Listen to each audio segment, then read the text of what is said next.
Index design and implementation. Let's take a look at his video. Well, greetings. I'm delighted to be with the forum today to discuss index design and implementation. My name is Mike Wardle. I'm the Chief Executive Officer of the ZN Group based in London. The ZN Group is the City of London's leading commercial think tank. We were founded in 1994 to promote societal advance through better finance and technology, and we have a global reach. One of the programs we run at ZN is called Long Finance. It was set up to investigate the question of how and when we would know that our financial system was working. And as part of that, we do intensive research into economics, finance, technology, and ways in which finance is making a difference in the world. At ZN, we're best known for publishing research and particularly a range of indices.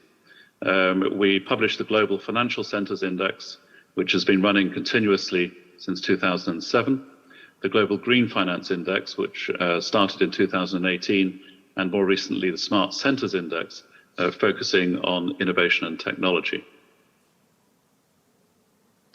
And just as an idea of the scope of the research that we undertake, we now have 119 centers in the Global Financial Centers Index, spread across all parts of the globe, with a particular rise in the number and the scoring of Asian centers over the last period.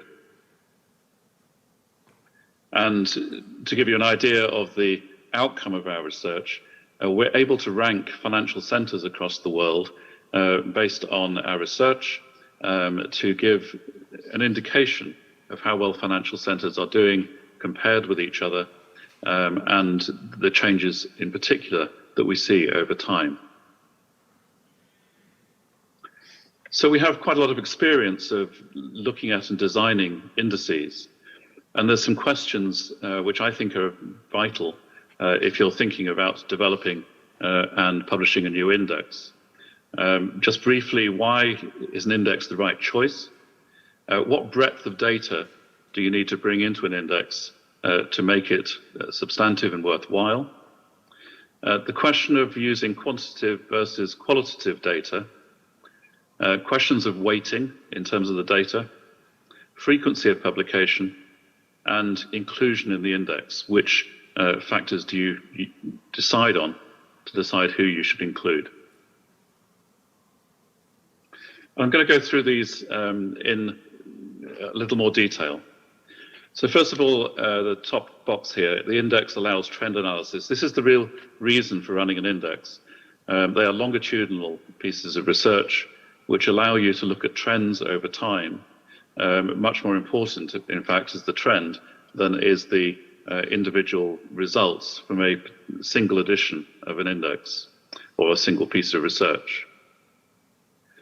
The next question to address is whether you include all possible centers and places where you might want to measure performance or be more selective. And the way in which we've approached this in our work is to use a mechanism which means that centers, financial centers in our case, need to meet a threshold before we admit them into the index. And I'll come on in a little while to a bit how we do that. The next question is data selection. If you're trying to measure financial sector performance, there is a view that you could just take measures which are to do with the state of financial sector development in a particular city. We take the view, however, that the factors which contribute to a city's performance as a financial center are much wider than simply the development of its financial ecosystem. So how good is the business environment? How developed is human capital and the availability of skills? How is the reputation of the center in terms of corruption or the rule of law? So we look at a whole range of data in our indices. The whole question of whether you use quantitative or qualitative data for an index is one which is very interesting. People like quantitative data measures But quantitative data does have some difficulties. The first of which is that quantitative data is already out of date at the point that it's published. All quantitative data is historic, and indeed some of the indices you see, which are, might have a date of them of 2020. When you investigate further, you find that some of the data on which that index is based may be from 2017, 2016, and so really quite out of date by the time it's published. The other sort of data which we can use is qualitative data based on perception and survey work. And this, of course, has the difficulty when you're looking at a whole range of places across the world, that an individual survey respondent will only know a subsection of the number of centres that we're trying to measure. And secondly, that it is subjective. The whole view of somebody about how well a particular place is doing in terms of its performance will be based on a whole range of things which may not take account properly of the reality that's shown by the data. When we're dealing with quantitative data, a lot of indices are constructed with composite data, a whole range of quantitative measures. And someone has to go into a room and decide how to weight each of those data measures in the index. And weighting choices in indices are subjective, where that's how you rely on the data. So what weight should you give, for example, to GDP growth as opposed to the number of graduates or in social sciences, two of the measures that we do take into account in our indices. We have a way to avoid the need to weight in the way we construct our methodology, and I'll talk about that in a little while. And the question of frequency of publication of indices is quite important. I don't think many people consider frequency when they decide to run an index, and most people default to publishing on an annual basis. And really, depending on what we are trying to measure, it may be that that is either too frequent or not frequent enough.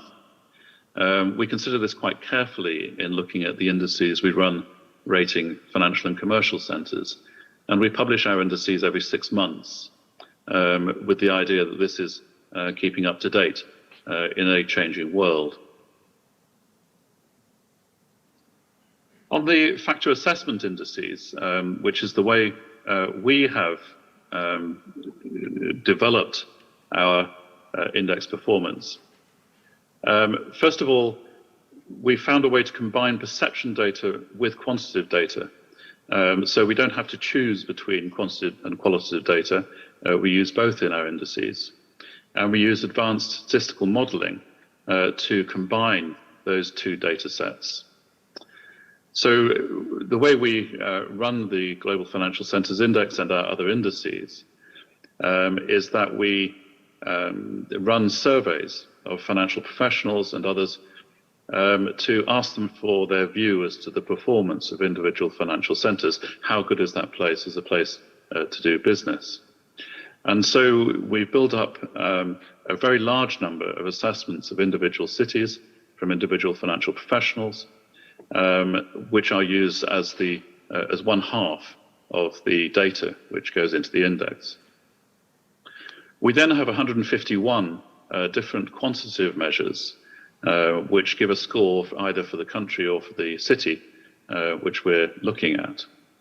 And we use a piece of machine learning to investigate the correlation between each individual assessment given by our financial professionals to each individual city that they've rated, and look at the correlation between those assessments and each of the quantitative data points related to that city. The way that the machine learning statistical system works is that it can then predict how an individual would have assessed all the centres in the index based on how they assessed the smaller group that they focused on when they completed our survey.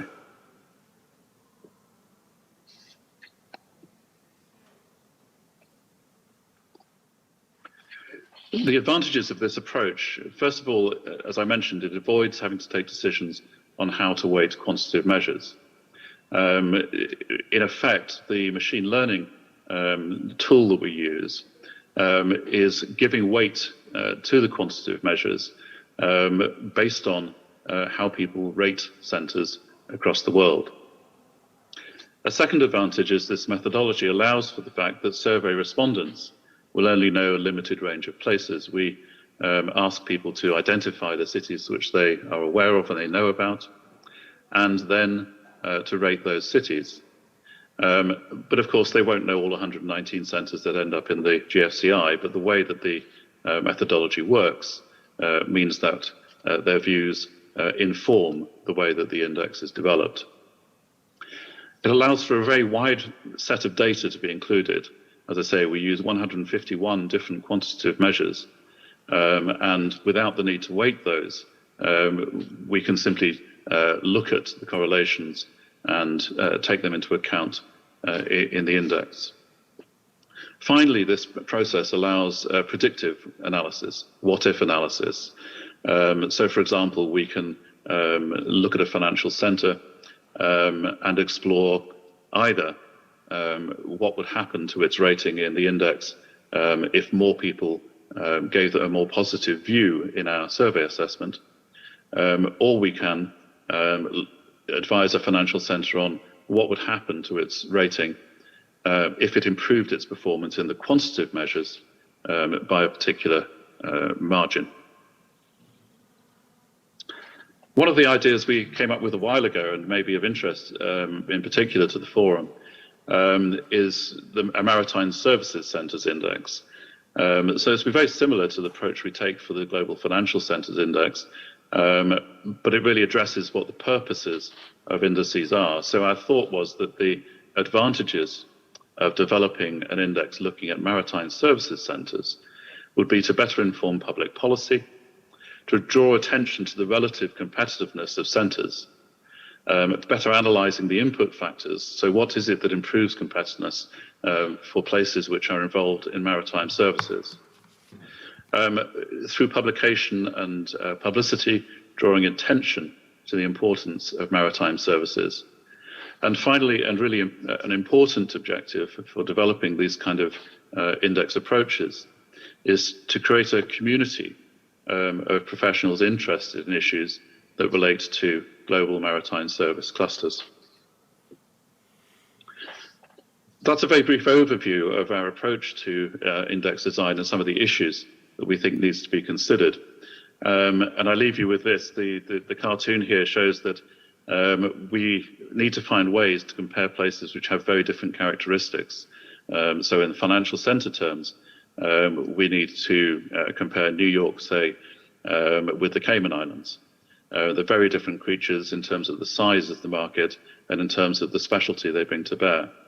And what we are trying to do in our index work is find a fair way to assess centres which are very different in their approach and their size.